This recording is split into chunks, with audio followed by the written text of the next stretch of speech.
This is Unsung History, the podcast where we discuss people and events in American history that haven't always received a lot of attention. I'm your host, Kelly Therese Pollock. I'll start each episode with a brief introduction to the topic, and then talk to someone who knows a lot more than I do. Be sure to subscribe to Unsung History on your favorite podcasting app so you never miss an episode. And please, tell your friends, family, neighbors, colleagues, maybe even strangers to listen to. Today, we're discussing poet, essayist, and activist Alice Dunbar-Nelson. Alice Moore was born in New Orleans on July 19, 1875. Her mother had been born into slavery and was freed only after the Emancipation Proclamation was enforced. Although there is speculation about the identity of Alice's father, neither she nor her mother or sister ever discussed him. Alice's mother, Patricia Wright, worked as a seamstress in New Orleans and ensured that Alice and her younger sister Lila were educated in the public schools. Alice attended Straight University, which later merged into Dillard University, graduated from the teaching program in 1892, and quickly began working as a teacher. While teaching, Alice also began to write. Her first book, a collection of short stories called Violets and Other Tales, was published in 1895, followed shortly after by The Goodness of St. Roque and Other Stories. Alice left the South, moving first to Boston and then to New York City, where in 1897 she co-founded and taught at the White Rose Mission in Brooklyn with Victoria Earle Matthews. Alice published her poetry in the Women's Era, which ran her photo alongside the piece. Poet and journalist Paul Laurence Dunbar was captivated by her and wrote to her a letter of introduction. They began a years-long correspondence, which turned romantic. Within 6 months, Dunbar declared, "I love you and have loved you since the first time I saw your picture." He called Alice the sudden realization of an ideal. In their correspondence, Alice and Dunbar compared themselves to Robert and Elizabeth Barrett Browning, whose romance had also begun via letters. In November of 1897, Dunbar begged Alice to come visit him, and when she did, he raped her brutally, leaving her with internal injuries. 5 months later, in 1898, the two eloped, despite the disapproval of Alice's mother and sister. And Alice, eventually, quit her teaching job and moved to Washington, D.C. to live with him. It was a short, unhappy marriage, and it was public knowledge that Dunbar beat her regularly. In 1902, after a particularly violent drunken beating, Alice left, moving to Wilmington, Delaware. She never returned, despite Dunbar's pleading. Alice responded to his letters only once, when she sent a one-word telegram that said simply, "No." Paul Laurence Dunbar died in 1906 in Cincinnati of tuberculosis, at the age of only 33. Although they were still legally married, Alice found out only by reading a notice in the newspaper. In Wilmington, Alice, who was then going by Alice Dunbar, taught English and drama and directed the English department at Howard High School. Alice developed an intimate romantic relationship with the longtime principal of Howard, Edwina Cruz, 27 years her senior, who supported Alice, both professionally and financially. In 1907, Alice took a leave of absence from Howard High School to enroll at Cornell University, where she earned a graduate degree in English. At Cornell, Alice met Henry Arthur Callis, a founding member of the Alpha Phi Alpha fraternity, who had entered Cornell in 1905 as one of 15 Black students. In January 1910, after Callis moved to Wilmington and began teaching at Howard High School. He and Alice were married. Callis was a decade younger than Alice, with plans to attend medical school, and their marriage did not last long. The date of their divorce is unknown, but eventually Callis moved to attend Rush Medical School, and he later remarried in 1914. In 1916, Alice married again, to poet and civil rights activist Robert J. Nelson, to whom she remained married until her death. Upon their marriage, Alice also became stepmother to Nelson's daughter, Elizabeth.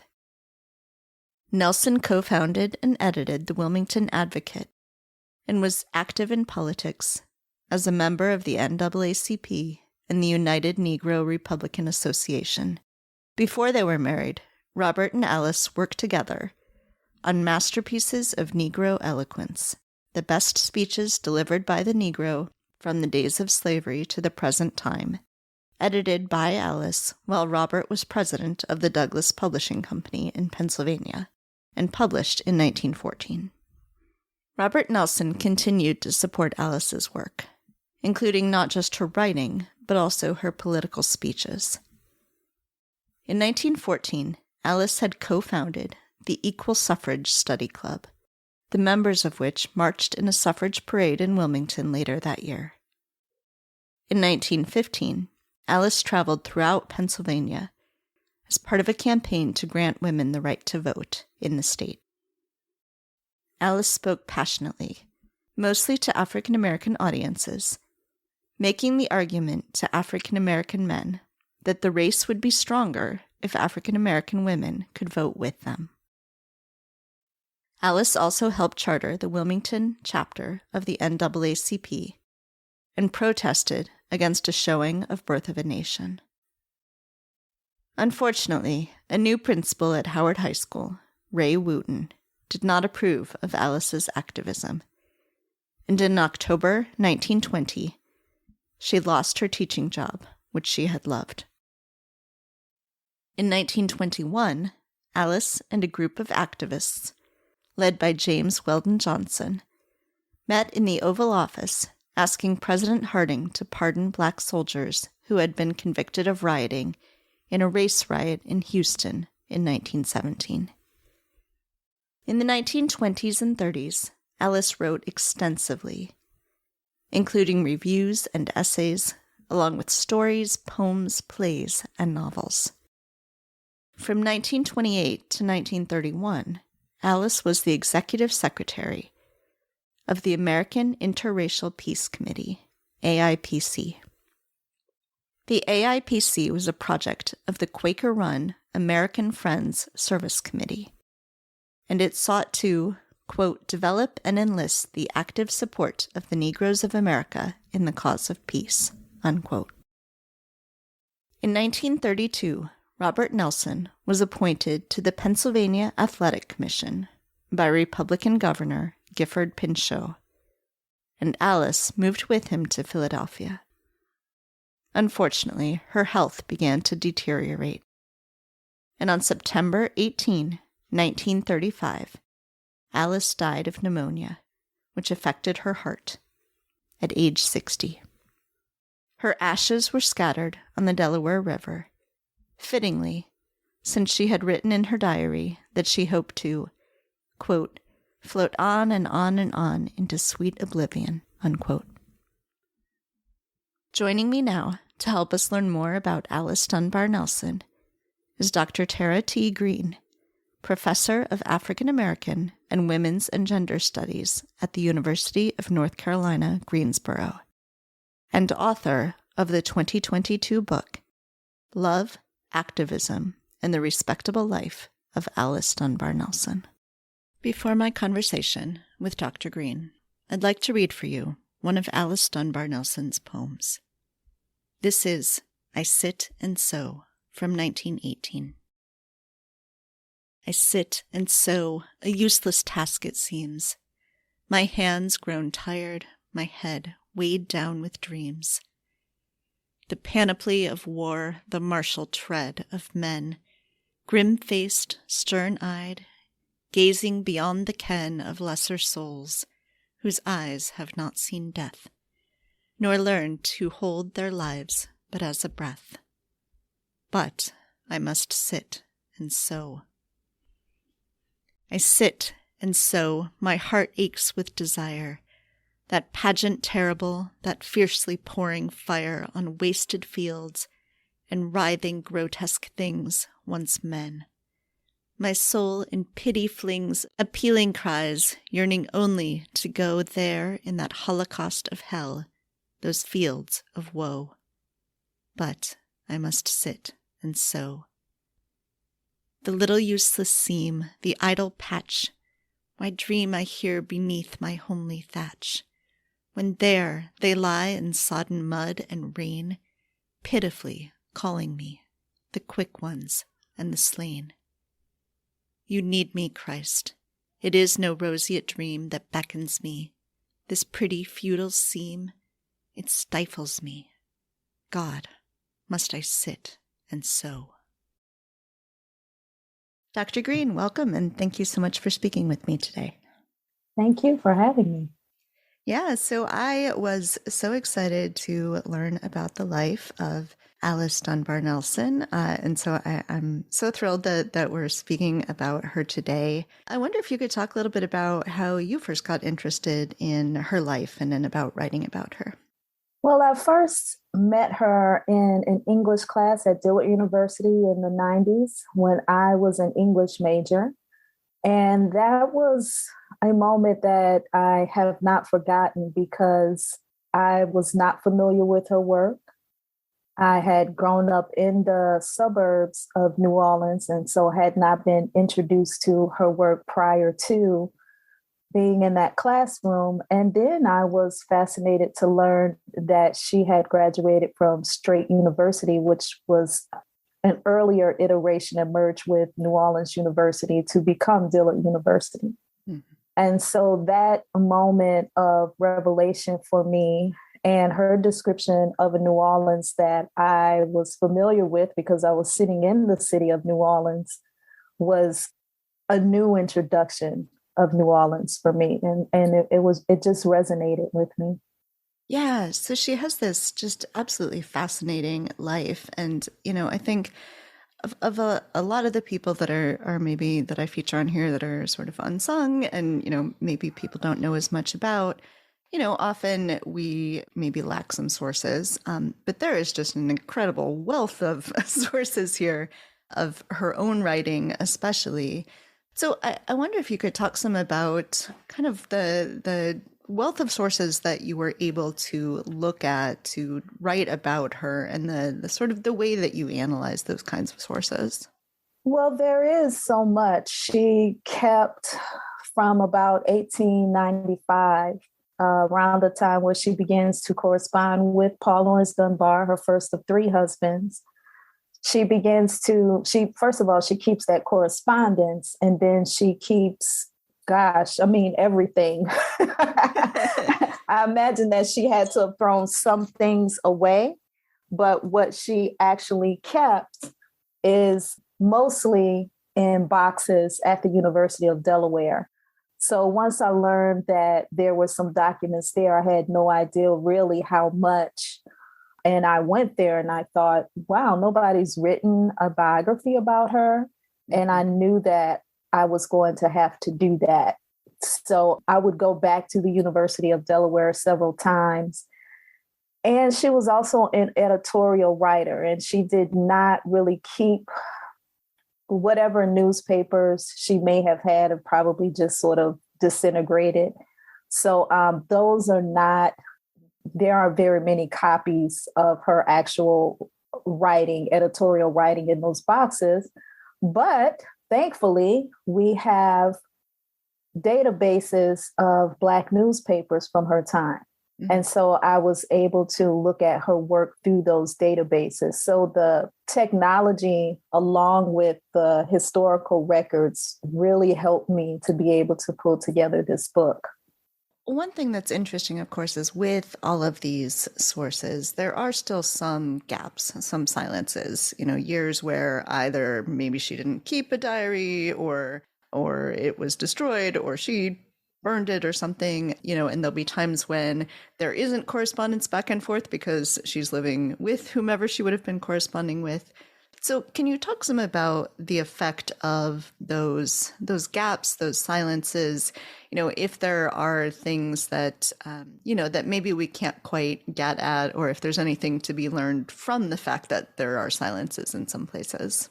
Yeah, well, sometimes the silences, we just have to deal with the fact that the material isn't there. Mm-hmm. I was able to kind of compensate a little bit based on having letters. So, for example, letters that she had from several people, it was clear that that person may have been responding to something that she said. So we could do inferences from that, which is what I did.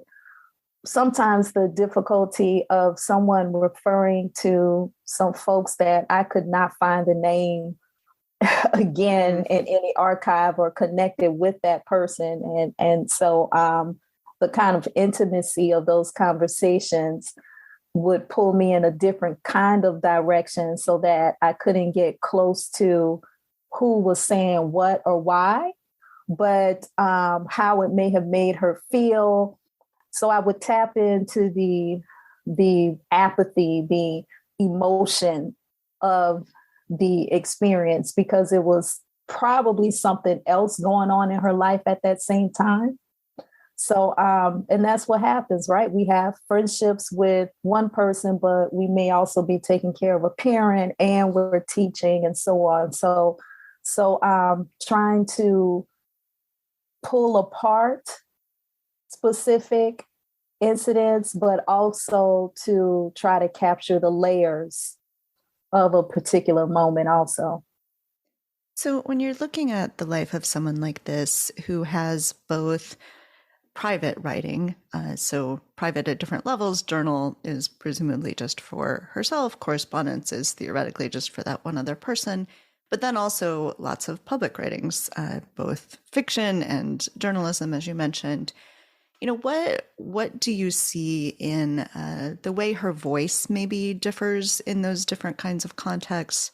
Or, you talk a lot about respectability and so how that sort of plays out as she's writing in these different contexts. Well, she definitely knew how to keep these voices separate. And so that's what I loved about the diaries, because we got a sense of who she was from the diaries and what she was suffering through and what she really wanted and how she really felt, for example, about art. So if she would go to a drama or a film and see a particular artist, she may have some negative comment to make about that artist in her diary.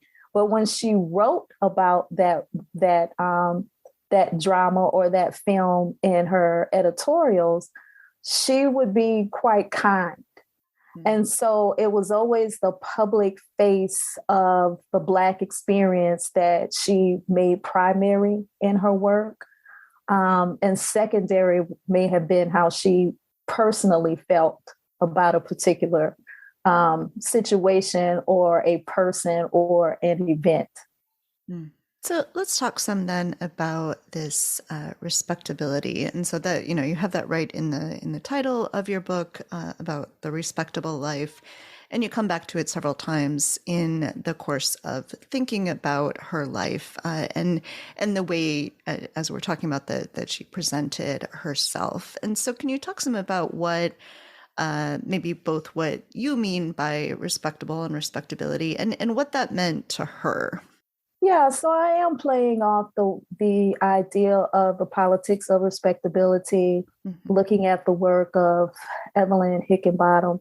So what did respectability mean to those women of that time, particularly in this late Victorian age, for Black women who wanted to present themselves in such a way that that presentation itself was an act of resistance to how they may have been thought of as not being ladies, as not being educated, as not being worthy of equal treatment in society. And so the public didn't always line up, however, with the private. And so, first of all, she was married 3 times. Well, women didn't do that. So she left her first husband and she becomes his respectable widow. People knew that, Black folks knew that she had left him. But she also separates from a second husband, but she dies with a third husband. Along the way, she has affairs with men and women, and that's part of the private life.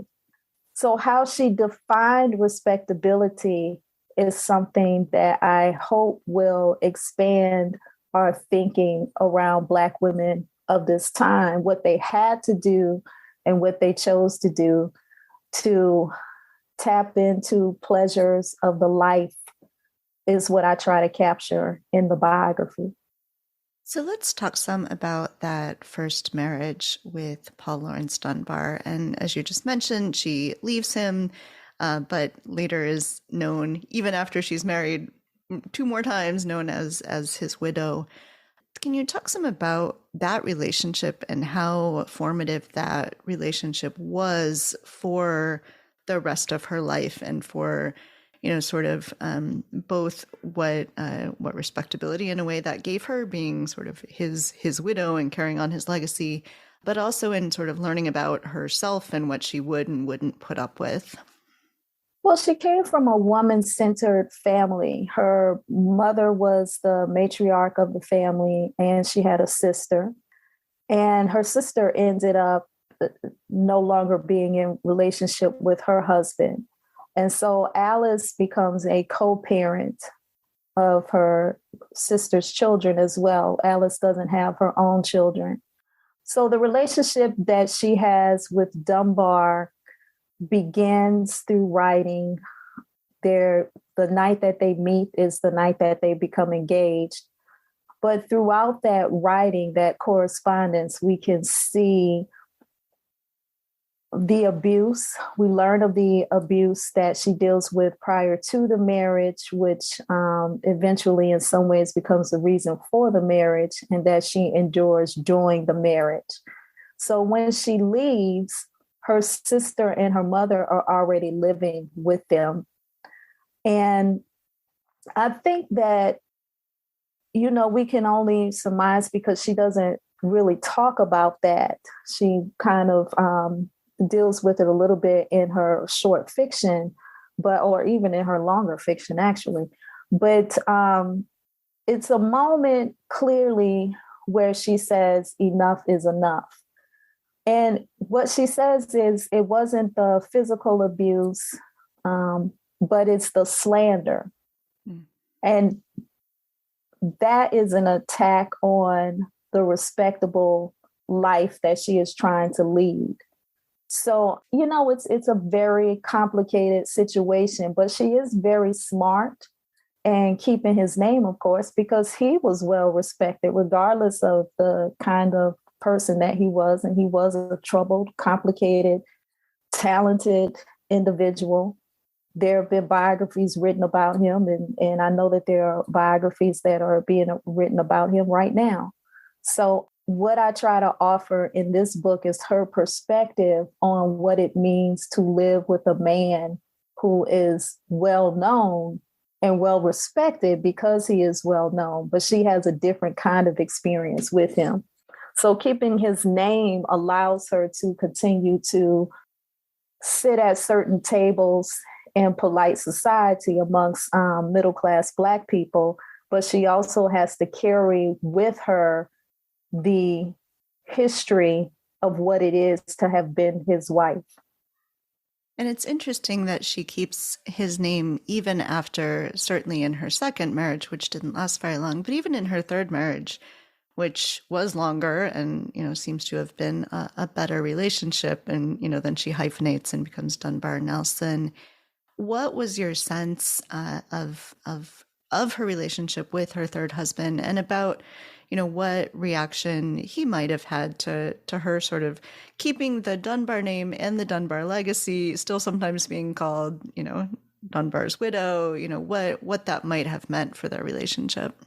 Well, he had no problem with the fact that she had his last name because he also got some benefit out of that as well. She was getting royalties from Dunbar's work.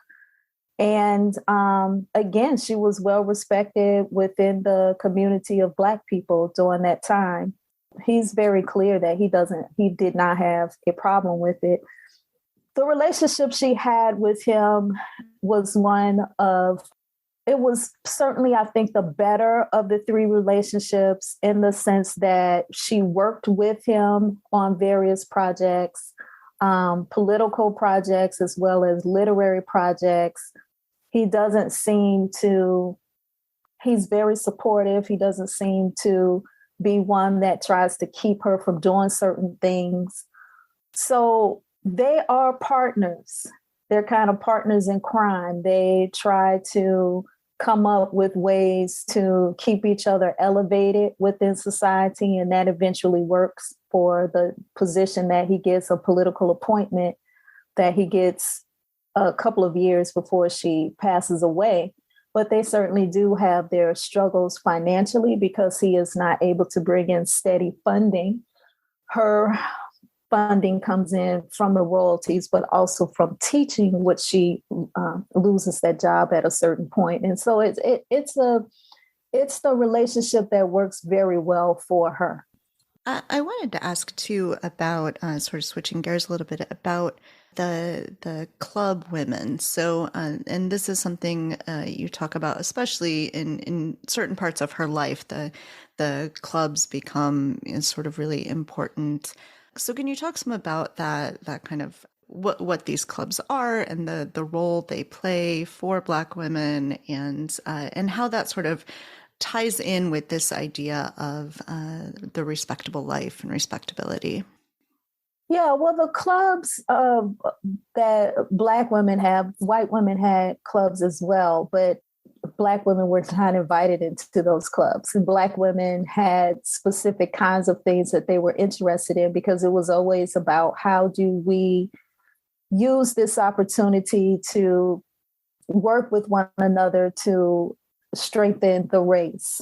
So they would begin to meet and position themselves while slavery was still taking place. And then they would become nationally organized in 1895. So she was involved with the National Association of Colored Women's Club, but she started off in the Phyllis Wheatley Club in New Orleans. Certainly we know that the president of that organization was her teacher, but and she was a teacher.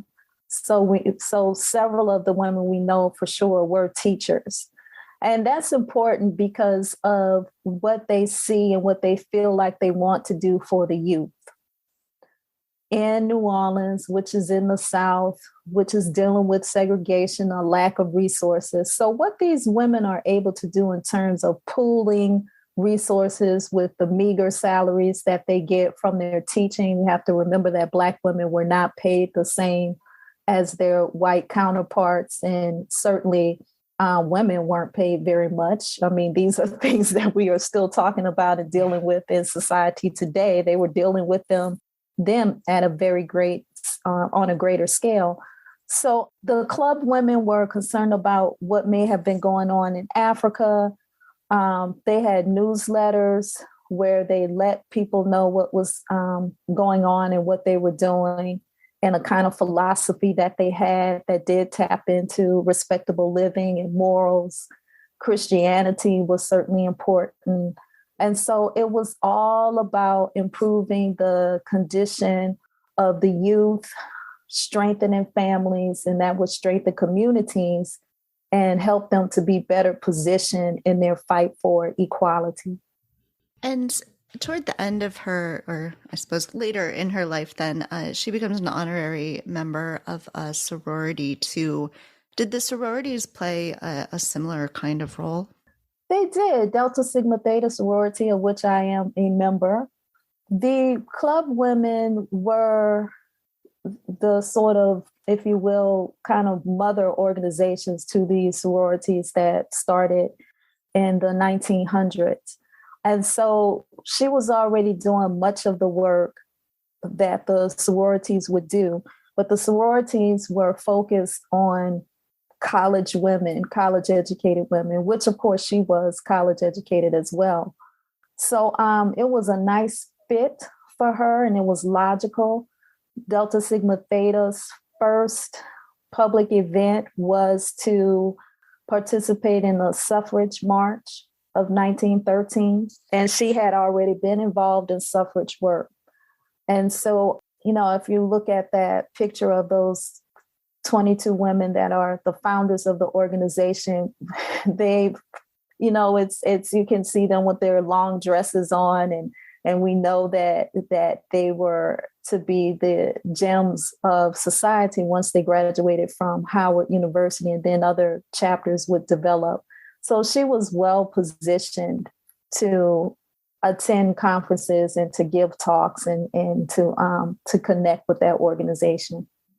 Yeah, so you just mentioned the suffrage work, and when you see lists of suffragists, you don't often see her name, but she had such a profound effect on the suffrage movement, and it sounds like especially her ability to give speeches, to stand up in front of a crowd and to really sort of persuade them. So can you talk a little bit about that piece of it and why we maybe don't hear her name as much in reference to the suffrage movement? It's kind of odd that we don't hear her name. She was for years, really up until her death, but even in the late 19th century was involved with fighting for political rights for women. And it wasn't just Black women that she was concerned with, because fighting for women's right to vote meant for her that women should have the right to vote. And so she was a speaker trying to get the state of Pennsylvania to pass an amendment for women. Well, it died, but she did quite a bit of speaking. She was on the speaking circuit for that. She wrote about political rights. And all of this was very important to her because it wasn't just the suffrage movement.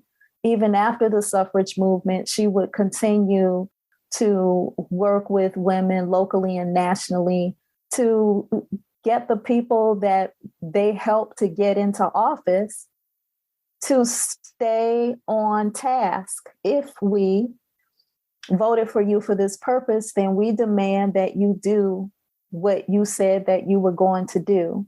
And so she did not seem to tire from doing that work. She was very much so a political activist.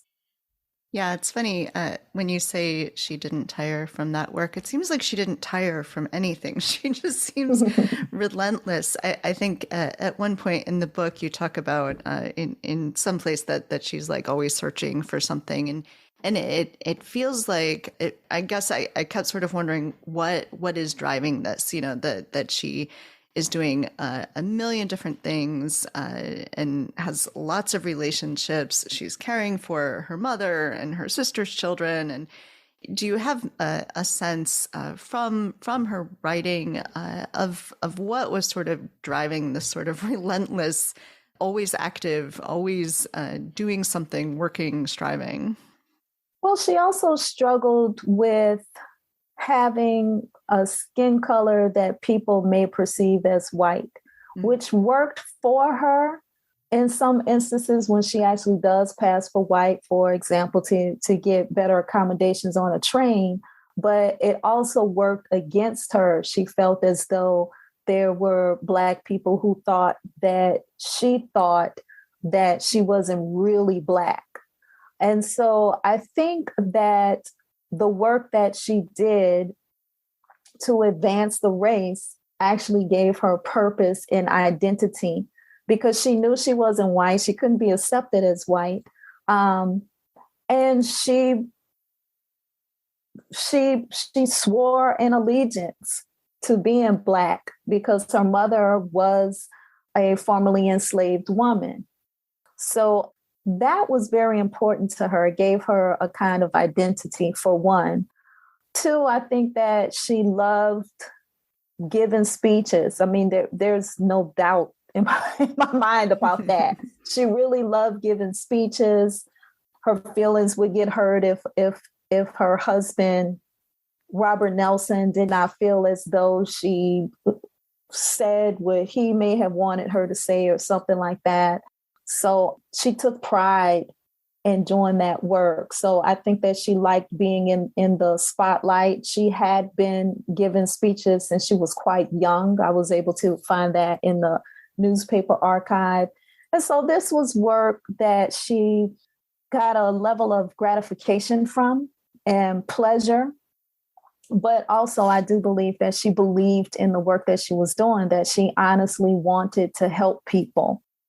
So all of that was important to her. That's, you asked earlier about a kind of who she was as Alice Dunbar-Nelson. And that's, I think, at the heart of who she was.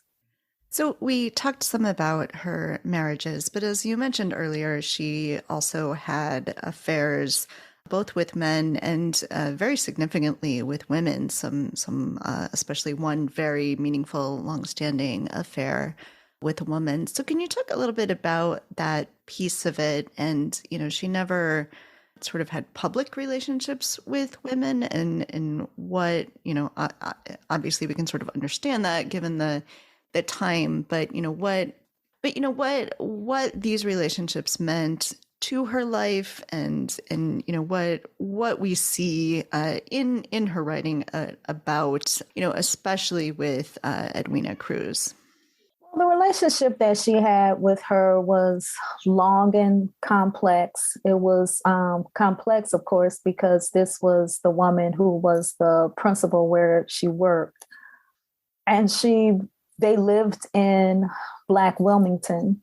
And I call it Black Wilmington because it was segregated. So it's not as if they could have existed in a city even after the relationship was over and not have crossed paths or would not have been associated with one another or that kind of thing. And so it's important to sort of understand that community was a close-knit community for those people who were educated and connected to that particular school, Howard, which was the heart of the community.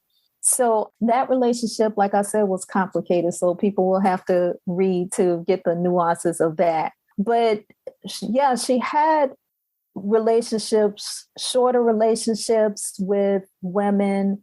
What we also get a sense of in reading her diaries is that she also, what Gloria Kasha Hall calls it, is a kind of lesbian network within the Black Club Women's network.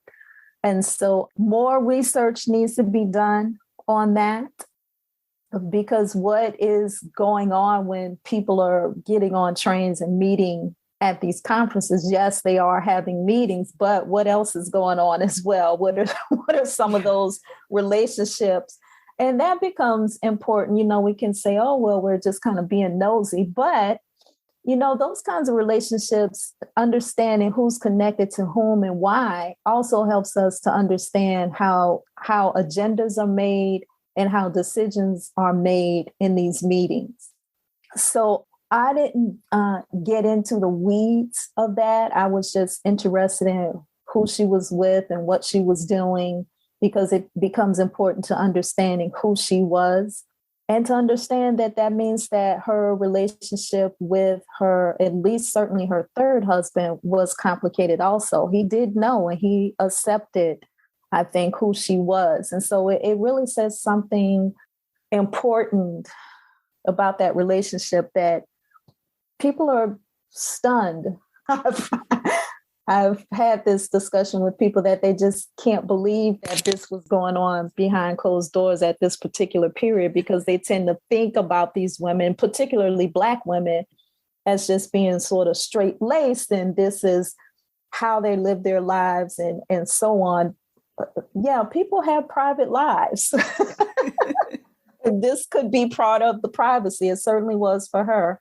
Yeah, and she just seems to have been so passionate in general that, in a way that piece of it doesn't seem surprising, maybe surprising for the time, but, it doesn't seem surprising that she would have had sort of so much passion and so much love that, it encompassed a lot of people.